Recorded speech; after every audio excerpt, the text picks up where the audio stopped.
చేస్తుంది. దేవుడు ఏమి చెయ్యగలడు అనేటువంటి దానికి ఒక సందర్భాన్ని నేను జ్ఞాపకం చేసి ముందుకు వెళతాను. పరిశుద్ధ బైబిల్ గ్రంథంలో నుంచి ఇర్మియా ప్రవచన గ్రంథం 18వ అధ్యాయం మొదటి నుండి 4 వచనాలను మనము జ్ఞాపకం చేసుకుందాం. యెహోవా యొద్ద నుండి ఇర్మియాకు ప్రత్యక్షమైనటువంటి వాక్కు, నీవు లేచి కుమ్మరి ఇంటికి పొమ్ము, అక్కడ నా మాటలు నేను నీకు తెలియజేస్తాను. నేను కుమ్మరి ఇంటికి వెళ్ళగా వాడు తన సారె మీద పని చేయుచుండెను.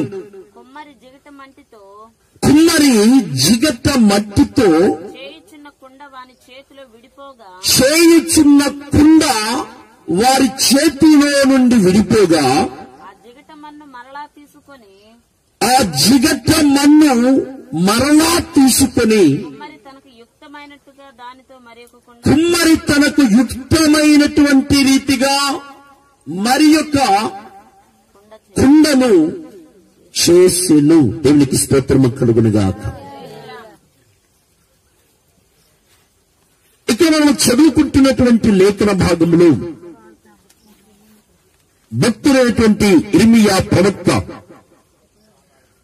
ఇర్మియా అంటే యెహోవా స్థిరపరుస్తాడు అనేటువంటి అర్థములు కలిగినటువంటి వాడు, ఘనపరుస్తాడు, లేకపోతే ఆయన లేపుతాడు అనేటువంటి అర్థాలు కలిగినటువంటి ఇర్మియా దేవుని సన్నిధిలో ఆయన ఒక ప్రవక్తగా ఉంటూ పెద్ద ప్రవక్తలలో ఒక ప్రవక్త, పెద్ద ప్రవక్తల్లో ఒక ప్రవక్త, 5 పెద్ద ప్రవక్తలు ఉన్నారు. ఈ ఇర్మియా 2 గ్రంథాలు రాశాడు. ఇర్మియా గ్రంథము, విలాప వాక్యములు అనేటువంటి గ్రంథం. ఈయన పేరే విలపించేటువంటి ప్రవక్త, అంటే కన్నీరు కాల్చేటువంటి ప్రవక్త. యెషయా కాలంలో ఆయన ఒక ప్రవక్తగా ఉన్నాడు. ఈ ప్రవక్త ఈయన ఎవరికి నచ్చడు. ఈ ప్రవక్త సమాజానికి, లోకానికి ఎవరికి కూడా నచ్చడు. ఎందుకనంటే ఉన్నది ఉన్నట్లుగా ఖరాఖండిగా ప్రవచనాన్ని చెప్పేటువంటి వారు, ముఖస్థితి కోసం ప్రవచనాన్ని చెప్పేటువంటి వాడు కాదు. వారేమైనా అనుకుంటారేమో అని చెప్పేసేసి రీతిగా ప్రవచనం చెప్పేటువంటి వాడు కాదు. వారు పాపంలో ఉంటే నువ్వు పాపంతో సస్తావని చెప్పేటువంటి వాడు. పేదవారి అనేకమైనటువంటి పరిస్థితుల్లో ఉంటే వాడు ఆ రీతిగానే ఉంటాడనేటువంటి రీతిగానే చెప్పేటువంటి వాడు. తను పాపం చేస్తుంటే నువ్వు పాపంలో జీవిస్తున్నావు అని చెప్పేవాడు. ఏదో మనకిలాగా నువ్వు దీవించబడతావు, ఆశీర్వదించబడతావు, బిల్డింగ్లు కట్టుకుంటావు, కారు కొనుక్కుంటావు, ఆస్తులు అంతస్తులు సంపాదిస్తావు అని చెప్పేసేసి ఇలాంటి వాటిని చెప్పలేదు. ఆయనది దేవుడు తనతో ఏదైతే మాట్లాడుతున్నాడో, దేవుడు తనతో ఏదైతే దర్శిస్తున్నాడో అదే ప్రవచనాన్ని ఖరాఖండిగా చెబుతున్నాడు. అలాంటి ప్రవక్త అయినటువంటి ఇర్మియాను దేవుడు ఒక రోజున ఎక్కడికి తీసుకుని వెళ్ళాడంట? కుమ్మరి వాని ఇంటికి తీసుకుని వెళ్ళాడు. ఎవరింటికి తీసుకుని వెళ్ళాడు? కుమ్మరి వారి ఇంటికి తీసుకుని వెళితే అక్కడ ఆ కుమ్మరి ఇంటికి వెళ్ళినప్పుడు అక్కడ నా మాటలు నీకు తెలియచేపును. నేను కుమ్మరి ఇంటికి వెళ్ళగా వాడు ఏం చేస్తున్నాడంట? తన సారె మీద పని చేయుచుండెను. కుమ్మరి ఇంటికి వెళ్తే ఏముంటాయి? ఒక ఎడ్ల బండి చక్రం లాంటిది ఒక చక్రం ఉండిద్ది. అది సారిలాగా ఈ రీతిగా ఆ చక్రం ఏమవుతుందంటే తిరుగుతూ ఉండిద్ది. తిరుగుతున్నప్పుడు ఎర్రటి మట్టిని దాంట్లో బాగా జిగట వచ్చేదాకా ఇసుకని నీటిని వేసి దాన్ని జిగట వచ్చిన దాకా బాగా తొక్కుతాడు. ఆ జిగటగా వచ్చినటువంటి మన్నుని ఆ మట్టిని ఏం చేస్తాడంటే సారి మీద పెట్టి దాన్ని ఆ సారి తిరుగుతూ ఉండేది. దాని పని తిరగటమే. కానీ ఇక్కడ ఏం చేస్తుంటా అంటే పాత్రను తయారు చేస్తున్నప్పుడు తనకి ఇష్టమైన రీతిగా ఏ పాత్ర అయినా చేస్తాడు. మట్టితో ఏం చేయొచ్చు? మామూలుగా ఇంట్లో మనం ఎండాకాలం, వేసవి కాలంలో మనం ఫ్రిడ్జ్ లో నీళ్లు తాగితే దాహం ఆరదని చెప్పేసి ఏం చేస్తాం, ఫ్రిడ్జ్ ఉన్నా కూడా బయట ఒక కుండను పెడతాం. ఫ్రిడ్జ్ ఉన్నా కూడా బయట ఒక కుండను పెడతాం. ఆ కుండ నీరు శ్రేష్టమైనటువంటివని. వాటితో చిన్న కుండను చేస్తాం, పెద్ద కుండను చేస్తాం, పూజాను చేస్తాం. లేకపోతే అనేకమైనటువంటి ఇదివరకు పెద్దవారు ఏం చేసేటువంటి చేపల సట్టులు, మట్టి సట్టులు ఉండే, మట్టి పాత్రలోనే వంటలు చేసేవాళ్ళు. ఇప్పుడంటే రాత్రి స్టీలి ఇవన్నీ వచ్చేసి మనకు రోగాలు తెచ్చినాయి. కానీ ఇదివరకటి పాత్రలు ఏంటి, మట్టి పాత్రలు. మనమే మట్టి. దేవుడు మనల్ని చేసిందనే దేంతో తయారు చేశాడు, మట్టితో తయారు చేశాడు. ఈ మట్టి దానికి మట్టి కావాలి గాని ఈ వెండి, రాగి, ఇత్తడి, రాతుండి వీటికంటే కూడా ఏ పాత్ర కావాలా? మట్టి పాత్రలో తిన్నప్పుడు కళ్ళు బాగా కనిపించినాయి. ఇప్పుడు కళ్ళు ఎట్లా కనబడుతున్నాయి? 30 సంవత్సరాలకే కళ్ళు కనబట్టాల. దేవునికి స్తోత్రం కలుగునుగా. ఆ రీతిగా ఈ కుమ్మరి ఏం చేస్తున్నాడు అంటే, మట్టి మీద మట్టితో ఆ సార తిరుగుతూ ఉన్నప్పుడు తనకు యుక్తమైన రీతిగా, తనకు ఇష్టమైనటువంటి రీతిగా తను ఏం చేస్తున్నాడంటే పాత్రలను తయారు చేస్తున్నాడు. దానితో గ్లాసే చేస్తున్నాడు, చెంబో చేస్తున్నాడు, పాత్ర చేస్తున్నాడు, పూజను చేస్తున్నాడు, లేకపోతే ఒక బొమ్మని తయారు చేస్తున్నాడు. అది ఎవరి చేతిలో ఉంది? కుమ్మరివాణి యొక్క చేతిలో ఉంది. ఈ రోజున స్టూడెంట్స్ చాలా మంది ఎగ్జామ్స్ రాస్తున్నారు. చెప్పేటువంటి టీచర్ ఒక్కడే, స్కూల్లో బోధించే టీచరు ఒక్కడే. దాంట్లో అనేక మంది స్టూడెంట్స్ ఉన్నారు. కానీ దాంట్లో నుంచి ఒకడు డాక్టర్ అవుతున్నాడు, ఒకడు కలెక్టర్ అవుతున్నాడు, ఒకడు ఇంజనీర్ అవుతున్నాడు, ఒకడు మెకానిక్ అవుతున్నాడు, ఇంకొకటి అవుతున్నాడు. ఒకటి అవుతున్నాడా? ఏదైనా అవ్వచ్చు. ఆ స్టూడెంట్ ఏదైనా అవ్వచ్చు. అట్లాగే మట్టి ఒకటే అండి. కానీ పాత్రలు అనేక. అట్లాగే మనమందరం కూడా మనుషులు. మనల్ని దేవుడు ఏం చేస్తున్నాడు? తనకిష్టమైన పాత్రలుగా చేస్తున్నాడు. ఒకళ్ళనేమో పుట్టోలుగా చేస్తున్నాడు, ఒకళ్ళనేమో పొడుగోలుగా చేస్తున్నాడు, ఒకళ్ళనేమో ఇంత లావుటోలుగా చేస్తున్నాడు, ఒకళ్ళనేమో ఏమండి మంచి గుండ్రపు ముఖంగా చేస్తున్నాడు, ఒకళ్ళనేమో కోలముఖంగా చేస్తున్నాడు, ఏండి ఒకళ్ళేమో నల్లగా చేస్తున్నాడు, ఒకళ్ళేమో తెల్లగా చేస్తున్నాడు, ఒకళ్ళేమో పెన్సిల్ కట్టి ముక్కులాగా ఇట్లా ముక్కు బారుగా చేస్తున్నాడు, ఒకరేమో సప్పుడు ముక్కు ఇక్కడ దాకేం నెత్తి. మరి నన్ను ఎందుకు ఇట్లా పుట్టించాను దేవుని అడగడానికి నువ్వు సరిపోతావా? ఏమండి నన్ను ఎందుకు ఇట్లా సృష్టించావి అని చెప్పేసి దేవుని ప్రశ్నించడానికి నువ్వు సరిపోతావా? మరి ఏం చేస్తున్నాడు దేవుడు? ఏమండి ఆ పెళ్లి సంబంధాలకు పోయేటప్పుడు ఎన్ని చూస్తామో. ఒకరిని ఏం చూస్తున్నాడు అంటే కాలు చూస్తున్నాడు, ఒకవేళ పెళ్లి అయిపోయిందని వచ్చేసి మెట్లను చూస్తున్నాడు అనుకుంటున్నాడు. కాదు, ఈ బొట్టినేల కంటే ఈయనది పక్కన ఉన్నటువంటి ఏళ్ళు బారుందంట, ఈయనకంటే ఈ డామినేషన్ చేసేసిద్దని చెప్పేసి బొట్టినేలు చూసి పెళ్లి చేసుకుంటున్నాడు ఈయన. మరి దేవుడు సృష్టించిన దానికి మనం ఏం చేస్తాం? దేవునికి స్తోత్రం కలుగును గాక. అండి ఒక్కొక్కరు ఒక్కొక్క రీతిగా చేస్తున్నాడు. ఒకరికేమో జుట్టు ఎంత పొడవు పెడుతున్నాడు. దేవుడు ఇచ్చిన జుట్టు ఎంత పొడవుతే వీళ్ళేమో ఇబ్బీ కటింగ్ లో ఆ బ్యూటీ పార్లర్కి పోయి కట్ చేసేసి రింగులు తిప్పేసేసి ఇంతగా పోతే గొర్రెతోట ఎంత ఉండి అంతే ఉండిద్ది. దేవునికి స్తోత్రం కలుగును గాక. దేవుడు సృష్టించిందేమో ఈ జనం ఇంత పొడవు, వీళ్ళు చేసేదేమో ఇంత.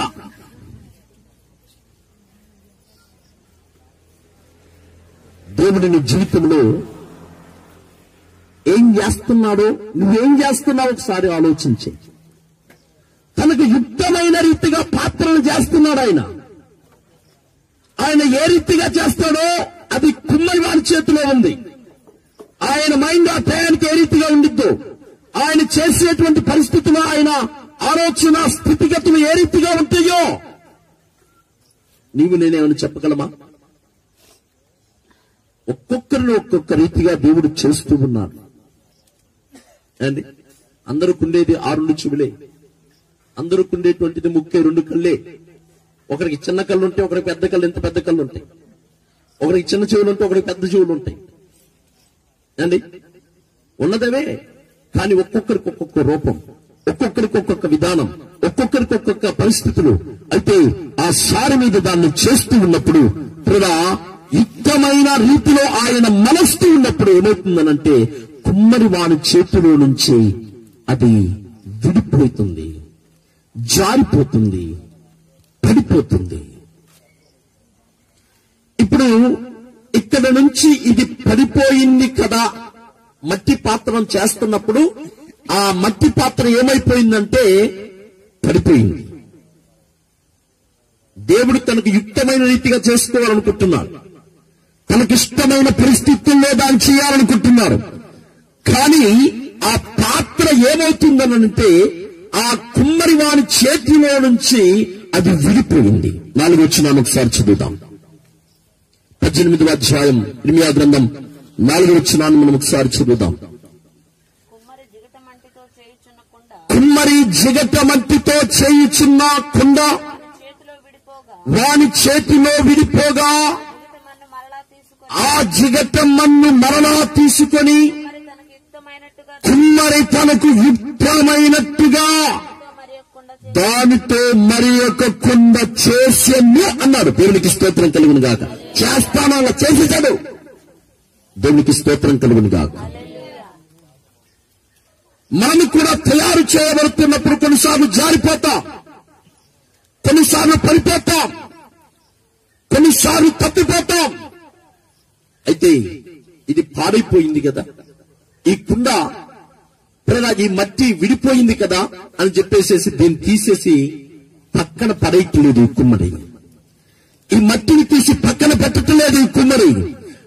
ఏం చేస్తున్నాడు ఈ కుమ్మరి అనంటే మరణ దానితోనే. మొదటి పాయింట్ ఏమిటంటే పాడైనటువంటి నీ జీవితమును ఆయన బాగు చేయగలిగినటువంటి దేవుడు. దేవునికి స్తోత్రం కలుగును గాక. ఈ కుండ అంటే ఏమిటంటే మానవుని యొక్క హృదయం, మానవుని యొక్క జీవితం. కుండ మనుష్యుని యొక్క హృదయానికి సూచనగా ఉంది. ఈ కుండ మానవుని యొక్క జీవితమునకు సూచనగా ఉంది. అయితే ఇప్పుడు ఈ కుండ ఏమైపోయిందంటే పగిలిపోయింది, పనికి రాకుండా పోయింది, పాడైపోయింది. పాడైపోయింది కదా అని చెప్పేసి దేవుడు పక్కన పెట్టట్లేదు. మన ఇంట్లో కూడా పండుగలప్పుడు అలాంటప్పుడు పనికిరానటువంటి వస్తువులు బయట పడేస్తుంటాం. మనకి వాళ్ళు ఏం చేస్తారంటే పనికిరాని మనం పడేస్తే వారు ఏం చేస్తారంటే అవన్నీ పాత సామాను కొట్లు వేసి వాటిని మరలా పంపించి వాటన్నింటినీ కరిగించి మరలా ఏం చేస్తారంటే కొత్త వాటిగా మనకే అమ్ముతారు. ఆ సంగతి మీకు తెలియదు. ఎక్కడి నుంచి వచ్చింది కొత్తది? కొత్తది ఎక్కడి నుంచి వచ్చిందండి? పాతది లేకుండా కొత్తది లేదు. పాత సంవత్సరం లేకుండా కొత్త సంవత్సరం లేదు. పాత జీవితం లేకుండా కొత్త జీవితం లేదు. పనికిరాని పాత్రానాని పారవేయకుమా, పనికిరాని పాత్రానాని పారవేయకు.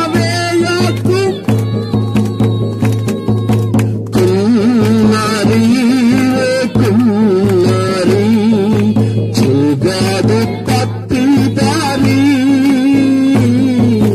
జిగట నన్నైనా చిల్లక చూడుమయ్యా. హల్లెలూయా. ఆ పాత్ర సారి మీద పెడుతూ ఉన్నప్పుడు అది జారిపోయింది, అది పడిపోయింది, అది విడిపోయింది, అది పాడైపోయింది. కానీ దేవుడు పాడైపోయింది కదా అని చెప్పేసి దాన్ని పక్కన పెట్టట్లేదు. దాన్ని ఏం చేస్తున్నాడు నా యేసయ్య అంటే తిరిగి బాగు చేస్తున్నాడు, తిరిగి నిన్ను కడుతున్నాడు. ఇప్పుడు మా మామయ్య గారి పరిస్థితి ఏమిటంటే, లోపల పెద్ద పేగుకి జీర్ణ ఆశయం, పెద్ద పేగుకి ఒక బెజ్జం కాదు, 2 బెజ్జాలు కాదు, ఆ పేగు మొత్తం అక్కడక్కడ బెజ్జాలు పడిపోయింది. డాక్టర్లకు అంతుపట్టలేదు. ఎక్కడ ఏ బెజ్జంలో నుంచి రక్తం కారుతుందో, ఏ బెజ్జంలో నుంచి రక్తం వస్తుందో డాక్టర్లకు కూడా అంతుపడినటువంటి పరిస్థితిలో ఉంది ఆ వ్యాధి. ఎవరికి తెలిసిద్ది? డాక్టర్లకు తెలిసిద్దా? ఒక మోటార్ను తయారు చేసినటువంటి ఒక ఇంజనీరింగ్ కి తెలిసిద్ది అక్కడ ప్రాబ్లం ఏమిటో. ఒకసారి ఒక నావ ఓడలో ఒక ఓడ నావ ఏం చేస్తుందనంటది, ప్రయాణం చేస్తుంది. ప్రయాణం చేస్తున్నప్పుడు మార్గ మధ్యంలో అది ఏమైపోయిందనంటే, ఆ ఓడ అక్కడే ఆగిపోయింది సముద్రంలో. వాళ్ళందరూ మెకానికులు, పెద్ద పెద్ద మెకానికులు వచ్చేసి దాన్ని ఎక్కడ, ఎందుకు ఆగిపోయింది, ఏమైంది, దాంట్లో నీరు చేస్తున్నా, ఏమైంది, ఏంటని చెప్పేసి అది మునిగిపోయే పరిస్థితులకు వస్తుంది, ఏమిటి అని చెప్పేసి అనేక మంది వెతుకుతున్నారు, అనేక మంది చేస్తున్నారు. ఎంత వెతుకుతున్నా, ఎంత చేస్తున్నా, ఎన్ని రీతులుగా ఉంటున్నా అది ఆ ఓడను బాగు చేయటం ఎవరి వల్ల కావట్లేదు. ఎన్నో పరిస్థితులు చేస్తున్నారు. కానీ అక్కడ ఏమైందనంటే, అసలు ఈ ఓడను తయారు చేసినటువంటి వాడు వాడిని పట్టుకున్నారు. ఆ ఓడను తయారు చేసినటువంటి వాడిని తీసుకుని వచ్చారు. ఆయన వచ్చి ఏం చేస్తున్నానంటే, అది తయారు చేసినట్టు తెలిసింది, ఆ మెకానిక్ తెలిసిద్ది ఎక్కడ ఏం జరుగుతుందనేటువంటిది. మనకేం తెలిసిద్ది? ఆ యొక్క ఓడను తయారు చేసినటువంటి వ్యక్తి వచ్చి ఆ ఓడ కింద భాగానికి వెళ్లి ఆయన ఏం చేశారంటే, ఒక్క చిన్న స్క్రూ డ్రైవర్ తీసుకుని ఒక్క నెట్టుని ఏం చేశాడనంటే మెల్లగా అట్లా తిప్పాడంతే. దేవునికి స్తోత్రం కలుగును గాక. వీరందరూ అంతా వెతుకుతున్నారు, కానీ అది ఎందుకు నడవట్లేదు ఎవరికి అర్థం కాలేదు. పెద్ద పెద్ద మెకానికులు వచ్చారు, ఇతర దేశాల నుంచి కూడా వచ్చారు, ఇతర ప్రాంతాల నుంచి కూడా వచ్చారు. కానీ దాన్ని సృష్టించినటువంటి వాడు వచ్చి మెల్లగా ఒక్క స్క్రూని ఆ రీతిగా తిప్పేసరికి ఆ యొక్క ఇంజన్ స్టార్ట్ అయింది. అక్కడ ఉన్నటువంటి ఓడ బయలుదేరింది. చెప్పినటువంటి దేవుని నామమున మహిమపరచుదాం. హల్లెలూయా, హల్లెలూయా. ఆ ప్రాబ్లం అనేటువంటిది ఎవరికి అర్థమైంది? సృష్టికర్తకు అర్థమైంది, సృష్టించిన వారికి అర్థమైంది. ఈ లోకములో ఉన్నటువంటి వారికి అర్థము కాకపోవచ్చు, స్కానింగ్ వల్ల అవి దొరకకపోవచ్చు, అక్కడ ఉన్నటువంటి విధానాలలో అవి దొరకకపోవచ్చు. కానీ నా యేసయ్యకు అన్ని మనలో తెలుసు. దేవునికి స్తోత్రము కలుగును గాక. మనల్ని సృష్టించింది ఆయన, మనకి వాటిని నిర్మించింది ఆయన. మనము పై రూపాన్ని చూస్తున్నాం, మన పైన ఉన్నటువంటి విధానాన్ని చూస్తున్నాం, కానీ లోపల నిర్మించిన వాడు ఆయన, ప్రతి యంత్రాంగాన్ని నిర్మించిన వాడు ఆయన. అండి, ఈ కన్నులకి ఎవరు చెప్పారు? ఏదైనా దుమ్ము పడుతున్నప్పుడు మూసుకో అని చెప్పేసి అది చెప్తున్నారా? పక్క నుండి అది దుమ్ము వస్తుంది, కన్ను మూసుకో అని చెప్పేసి మీ పక్కన ఎవరు చెప్తున్నారండి? చెప్తున్నారా? ఏమవుతున్నాయి? ఆటోమేటిక్ గా ఆ కళ్ళు ఏమవుతున్నాయి? వాటంతటికి అవే కొట్టుకుంటున్నాయి. ఆ కళ్ళు వాటంతటికి అవే కొట్టుకుంటున్నాయి. జాగ్రత్తగా గమనించాలి. అదే రీతిగా దేవుని యొక్క వాక్యం మన జీవితంలో జ్ఞాపకం చేస్తుంది.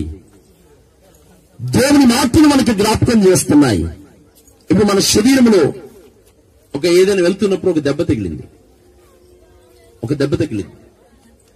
ఇప్పుడు ఈ దెబ్బ తగిలినప్పుడు మనం ఏ మందులు వేయాల? డాక్టర్ గారి దగ్గరికి వెళ్ళా, చిన్న దెబ్బ తగిలింది, అక్కడ రక్తం కమిలిపోయి నల్లగా అయింది. మనం డాక్టర్ గారి దగ్గరికి వెళ్ళలేదు, మందులు వేసుకోలేదు, ఆయింట్మెంట్ ఏమి రాయాలి, అట్లా వదిలేశాం. అది తగ్గిపోయిద్దా ఉండిద్దా? మీరు చెప్పండి. దానంతటికదే శరీరములో మరలా కలిసిపోవటం మీరు చూస్తారు.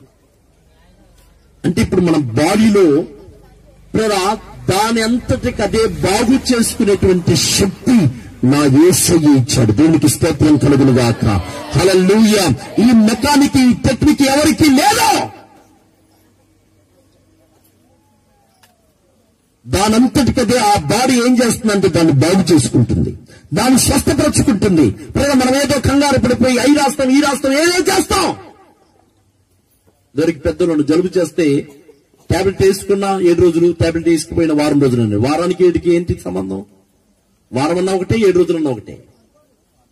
ఏదైనా అది తగ్గే రోజున అదే తగ్గిద్ది. మనం ఎన్ని వాడినా కూడా కొన్ని అట్లాగే ఉంటాయి. అంటే మన బాడీని, మన శరీరమే దానంతటికి అది స్వస్థతను తీసుకోవాలి. అంటే బాగు చేసేవాడు నా యేసయ్య. దేవునికి స్తోత్రము కలుగును గాక. పాడైపోయింది అది ప్రేమ ఏమైపోయిందనంటే చేతిలో నుంచి జారిపోయింది ప్రేమ. అది అనేకమైనటువంటి రీతులుగా అది పాడైపోయినటువంటి దాన్ని దేవుడు విడిచిపెట్టట్లేదు. పాడైపోయిన దానిని దేవుడు బాగు చేస్తున్నాడు. ఆ పాడైపోయిన ప్రేగులను బాగు చేసేవాడు నా యేసయ్య. పాడైపోయినటువంటి వాటిని బాగు చేయగలిగినటువంటి వాడు మన యేసయ్య. పరిశుద్ధ బైబిల్ గ్రంథంలో నుంచి యెషయా గ్రంథం 58వ అధ్యాయం 12వ వచనాన్ని మనం ఒకసారి చదువుకుందాం. యెషయా గ్రంథం 58వ అధ్యాయం 12వ వచనం. పూర్వకాలము నుండి పాడైపోయిన స్థలములను నీ జనులు కట్టెదరు. అనేక తరముల క్రిందట పాడైపోయిన పునాదులను నీవు మరలా కట్టెదవు. విరగబడిన దానిని బాగు చేయువాడవని. దేవునికి స్తోత్రము కలుగును గాక. విరిగిపోయిన దాన్ని దేవుడు ఏం చేస్తున్నాడంట? బాగు చేస్తున్నటువంటి దేవుడు. దేవునికి స్తోత్రం కలుగును గాక. నీ దేవుడు నిన్ను బాగు చేయగలిగిన వాడు. నా యేసయ్య నిన్ను స్వస్థపరచగలిగిన వాడు. నా యేసయ్య నిన్ను విమోచించగలిగిన వాడు. నీ జీవితంలో అద్భుతములు చేయగలిగిన వాడు. నీ జీవితంలో ఆశ్చర్యమైన కార్యములు చేయగలిగినటువంటి దేవుడు. నిన్ను బాగు చేసే దేవుడు. ఇప్పుడు నువ్వు ఎవరి చేతిలోకి రావాలి? ఎవరి చేతిలోకి వెళ్దాం అండి? మన కళ్ళనింది మన తల్లే గాని మనం సృష్టించింది మన యేసయ్య. తల్లి జన్మనివ్వటం వరకే, కానీ ఆయన సృష్టికర్త. దేవునికి స్తోత్రం కలుగునుగా. ఆయన చేతిలోనికి మనం వెళితే అది పాడైపోయినా ఆయనే బాగు చేస్తాడు.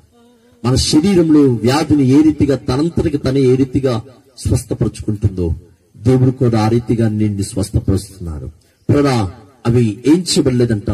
ప్రదా అవి పిండబడలేదు, అవి కట్టబడలేదు, తైలముతో మెత్తను చేయబడలేదు.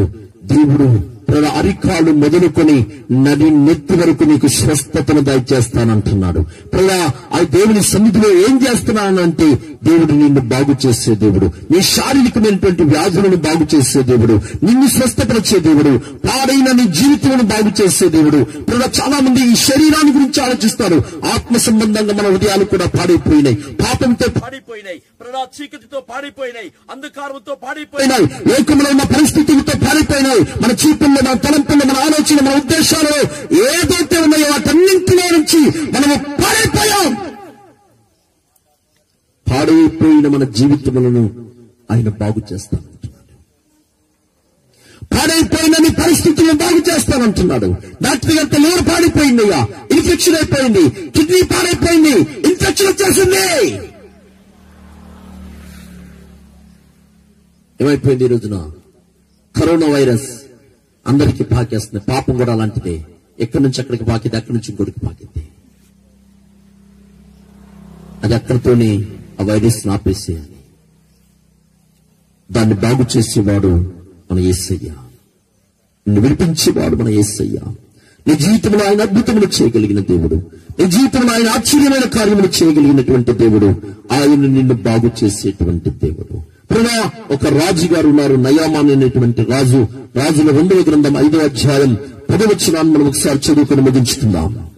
రాజుల 2వ గ్రంథం 5వ అధ్యాయం 10వ వచనం. ఎలీషా, నీవు యొర్దాను నదికి పోయి 7 మార్లు స్నానము చేయి. 7 మార్లు నువ్వు స్నానము చేయి. నీ ఒళ్ళు మరలా బాగై నీవు శుద్ధుడవుదువని అతనితో చెప్పుటకు ఒక దూతను పంపెను. నీ ఒళ్ళు మరలా బాగై. ఏమంటున్నాడు? నీ ఒళ్ళు మరలా బాగై నీవు శుద్ధుడవగుదువని అతనితో చెప్పుటకు ఒక దూతను పంపించాడు. దేవునికి స్తోత్రం కలుగును గాక. దైవజనుడైనటువంటి ఎలీషా, నయామ్ అన్నటువంటి కుష్టి రోగము కలిగినటువంటి ఆయన ఒక బానిస పిల్ల ద్వారా దేవుని స్వార్థను తెలుసుకుని కుష్ఠవ్యాధి చేత బాధపడుతున్నటువంటి ఆయన ఎవరి దగ్గరికి వచ్చాడు?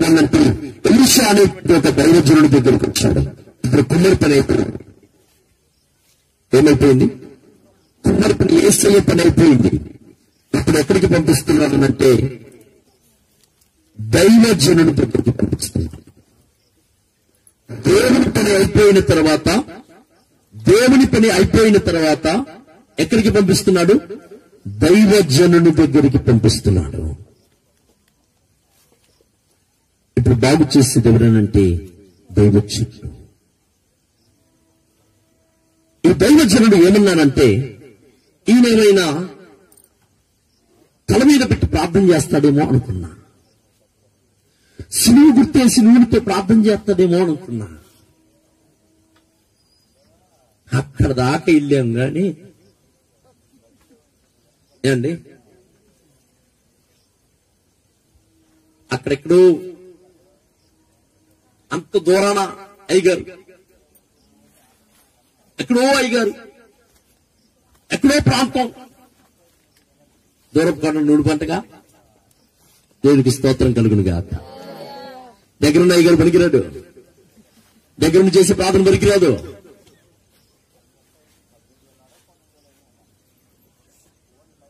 దూరంగా ఉన్నటువంటి నీ సహోదరుని కంటే దగ్గరగా ఉన్నటువంటి నీ పొరుగువాడు నీకు వాసి. దేవునికి స్తోత్రం కలుగునుగా. నీకేదైతే నీ పక్కింటోడు నీకు పరిగెత్తుకొస్తాడు చకాటకమని, దూరంగా ఉన్నాడు పరిగెత్తుకురాలేదు. దూరముగా ఉన్న సహోదరుని కంటే నీ పక్కన ఉన్నటువంటి నీ పొరుగు నీకు వాసి. ఇప్పుడు ఈ దైవజనుడు ఏమన్నాడంటే, ఏదో చేస్తాడాయని వెళ్ళాడు. ఈయనేం చెప్పలా, ఆయన కనీసం టచ్ చేయలా, టచ్ అల్లా, పరిపాలనలా. దేవునికి స్తోత్రం కలుగును గాక. ఏమన్నాడు? యోర్దాను నదిలోనికి వెళ్ళి 7 సార్లు మునిగి లెగమన్నాడు. ఓహో, మా భద్రాచలంలో గోదావరి నది ఉంది, అక్కడ ఎన్నిసార్లు మునిగామో. ఇక్కడ పక్కనే కృష్ణా నది ఉంది, కృష్ణా నదిలో ఇంకెన్నిసార్లు మునిగామో. ఈ నదులు మా దేశంలో లేవా, మా ప్రాంతంలో లేవా? ఎక్కడ మునిగితే ఎన్ని పోవు. ఒక ఆయన ఏం చేశారంట, చేదు దోసకాయని తీసుకెళ్లి ఎక్కడెక్కడో తిరిగి మొత్తం ఏ నదిలోకి వెళ్తే ఆ నదిలో ముంచుకొని తీసుకుని వచ్చాడంట. అనేకమైన చోట్లకి వెళ్ళి కనుక్కొని వచ్చాడంట. తర్వాత కనుక్కొని వచ్చిన తర్వాత చేదు దోసకాయని కోసి లోపల తింటే ఆ దోసకాయ ఎట్లా ఉంది? తీపిగా ఏమైనా మారిద్దా? నదుల్లో కలగబడినంత మాత్రాన మారదు. లోపల మార్చాల్సింది యేసయ్య. దేవునికి స్తోత్రం కలుగునుగా. చేదైన నీ జీవితాన్ని బాగు చేయగలిగిన వాడాయన, పాడైపోయిన నీ జీవితాన్ని బాగు చేయగలిగిన వాడాయన. నయామాను కుష్టి వ్యాధి చేత బాధపడుతున్నాడు. అన్నోడేం చేశాడు? ఒక్కసారి మునిగి లేచాడు. మొత్తం పరీక్షించాలో చూసుకుంటున్నాడు. ఇట్ట మొత్తం కుష్టి పోలా. మన వాళ్ళకి ఒకసారి ప్రార్థన చేయగల పోవాలిగా, మన వాళ్ళకి ఒక్కసారి సూదేయంగాలి, డాక్టర్ గారు సూదేయంగాలి పోవాలిగా. అంతేనా? లేకపోతే డాక్టర్ గారు మంచోడు కాదు, ఇంకో డాక్టర్. లేకపోతే ఈ అయ్య గారు మంచోడు కాదు, ఇంకో పాస్టర్ గారు, ఇంకో అయ్య గారు. దేవునికి స్తోత్రం కలుగునుగా. ఒకసారి మునిగి లేచి చేసి, రెండోసారి మునిగి లేచి చూసుకున్నాడు, బాగుపడలా. ఏమండి, పాడైపోయింది. కుష్ఠరోగం. కుష్ఠ అంటే అది లోపల తినేసింది. పాపం కూడా అంటే లోపల తినేసింది. ఆ పాడైపోయినటువంటి ఆ నయామాను యొక్క శరీరాన్ని 5 సారి 1, 2, 3, 4, 5, 6 సార్లు కూడా మునిగిలేసి చూసుకున్నాడు. బాగు కాల. మనమైతే ఏం చేస్తాం? పిచ్చి మూట్ అంటాం. కానీ ఈ ఒక్కసారి కూడా చూద్దామని చెప్పేసి ఆయన 7వ సారి మునిగిలేశాడు. పసి పిల్లవాని దేహము వలె తన దేహం మార్చబడింది. చెప్పడానికి దేవుని నామమున మనం పిలుచుదాం. హల్లెలూయా. హల్లెలూయా. నిన్ను శుద్ధీకరించగలిగిన వాడు నా యేసయ్య. యేసు రక్తములో ప్రభు శుద్ధీకరణ ఉంది, యేసు రక్తములో విమోచన ఉంది. వాక్యము నిన్ను కడిగేటువంటిది. నీరు వాక్యానికి సూచనగా ఉంది ప్రభు, నీరు పరిశుద్ధాత్మకు సూచనగా ఉంది. వాక్యము నిన్ను బాగు చేస్తుంది. 4 రోజులైపోయింది కుళ్ళిపోయే శవం ప్రభు, లాజరు యొక్క శవం 4 రోజుల నుంచి కుళ్ళిపోయింది ప్రభు. లాజరు బయటికి రాగలంటే ఆ వాక్కు తనను శుద్ధి చేసింది, ఆ వాక్కు తనను బాగు చేసింది, ఆ మాట తనను స్వస్థపరిచింది. ఆ మాట ప్రభు మృత తుల్యమైపోయిన తన జీవితంలో నుంచి బ్రతికించింది. ప్రభుకి స్తోత్రం కలుగును గాక. నీ జీవితమును కూడా బాగు చేయగలిగిన వాడు నా యేసయ్య. నీ పరిస్థితులను కూడా బాగు చేయగలిగిన వాడు నా యేసయ్య. నీ స్థితిగతులు కట్టగలిగిన వాడు నా యేసయ్య. వెళ్ళిపోదామనుకున్నాడు, వెళ్ళిపోయారు కూడా అక్కడ దాకా. పక్కన ఉన్నాడు అన్నాడు. ఒక్కసారి ఏదో ఆయన ఇంకేదైనా పెద్ద పని ఉంటే డబ్బులు వెండి బంగారం అంటే ఇచ్చేవాడు కదా. స్నానం ఇచ్చేముందు ఒకసారి చేసి చూడరాదు. దేవుడు స్వస్థపరిచాడు, దేవుడు అద్భుతములు చేశాడు, దేవుడు మహత్కార్యాలు చేశాడు. నీ జీవితంలో కూడా పాడైన నీ జీవితమును బాగు చేయగలిగినది. 7 సందర్భాలున్న దీంట్లో మనం నేర్చుకుంది ఒకటే, పాడైన నీ జీవితమును బాగు చేసే దేవుడు. ఒకరించుదాం, ప్రార్థన చేసుకుందాం. యేసయ్యా, నా జీవితంలో నా హృదయాలు పాడైపోయాయి, నా కుండలు పాడైపోయాయి. మీ దగ్గరికి వచ్చి సారిగా తిప్పబడుతున్నప్పుడు పాత్రగా చేయబడదామని వచ్చాను, ఒక సాక్షి బిడ్డగా ఉందామని వచ్చాను. కానీ ఈ పాత్ర పడిపోయింది, ఈ పాత్ర జారిపోయింది, ఈ పాత్ర కింద పడిపోయింది. అయినా వదిలిపెట్టట్లేదు కుమ్మరి. ఆ పాత్రను తీసుకుని మరలా సారి మీద పెట్టి తిప్పుతున్నాడు. మరలా తనకి యుక్తమైన రీతిగా తను తయారు చేస్తున్నాడు. మన భవిష్యత్తు మన చేతిలో లేదు. దేవుని చేతిలో నీ భవిష్యత్తును పెడితే దేవుడు నిన్ను ఆశీర్వదిస్తాడు, దేవుడు నిన్ను బలపరుస్తాడు, దేవుడు నిన్ను బాగు చేస్తాడు. దేవుడు నిన్ను అంటున్నాడు, పాడైన నీ జీవితాన్ని బాగు చేస్తానంటున్నాడు, పాడైపోయిన నీ శరీరాన్ని బాగు చేస్తానంటున్నాడు. నయామాను కుష్ఠరోగిని బాగు చేస్తున్న దేవుడు, నయామాను కుష్ఠరోగిని స్వస్థపరిచిన దేవుడు, నిన్ను స్వస్థపరిచే యెహోవాను నేనే అని వాగ్దానం చేసిన దేవుడు నిన్ను స్వస్థపరుస్తానని వాగ్దానం చేస్తున్నాడు. ఐగుప్తులకు కలిగి చేసిన రోగములో ఏది నేను మీకు రానివాడు. స్వస్థపరచే యెహోవాను నేనే. ఆయనలోని స్వస్థత, ఆయనలోని విడుదల.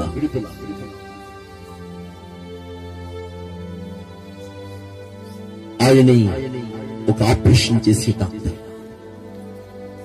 పరమ ఆపరేషన్ మన యేసు ద్వారా జరగాలి. ఈ లోకంలో ఉన్న వారు కాదు. ప్రభు అని మాట్లాడుతున్నాడు ప్రవచనాత్మకంగా. నేనే బాగు చేస్తాను. మన దేవుడు స్వస్థపరచగలిగిన దేవుడు. ఆ యేసయ్య మనం చూద్దాం. ప్రభువా, ఇటువంటి వాక్యం అందరి హృదయాల్లో ఫలింపును దయచేయండి. మీ నామానికి మహిమ తెచ్చుకునండి.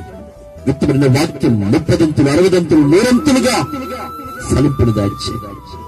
నువ్వు బాగు చేసే దేవుడు అని, మా జీవితంలో బాగు చేసే దేవుడు అని. ఎంతో మంది యవనస్తులు పాడైపోతున్నారు, ఎంతోమంది పాపంలో వ్యభిచారంలో పాడైపోతున్నారు, లోకాశలోనే లోక తలంపుల్లో పాడైపోతున్నారు, పాపభూయిష్టమైన జీవితంలో పాడైపోతున్నారు. ఆత్మ సంబంధముగా నువ్వు బాగవ్వాలి, శారీరకంగా నువ్వు బాగవ్వాలి. నిన్ను బాగు చేసేవాడు నా యేసయ్య, నేను స్వస్థపరిచేవాడు నా యేసయ్య. ఆయన గాయంలో స్వస్థత, మాటలో స్వస్థత, ఉమ్మలో స్వస్థత, నీళ్ళలో స్వస్థత. ఆయన ఏ రీతిగా బాగు చేస్తాడో తెలియదు. ఆయన మాత్రానికి బాగు చేసే దేవుడు. ప్రభు అందరి జీవితంలో కూడా బాగు చేసి, మా స్థితిగతులన్నీ కత్తి మీరు బాగు చేసి విజయాన్ని కలిగించి మేలు చిత్తనింపమని మా ప్రభుని రక్షకుడు అయినటువంటి యేసు నామమున అడిగి వేడుకుంటున్నాను పరమ తండ్రి.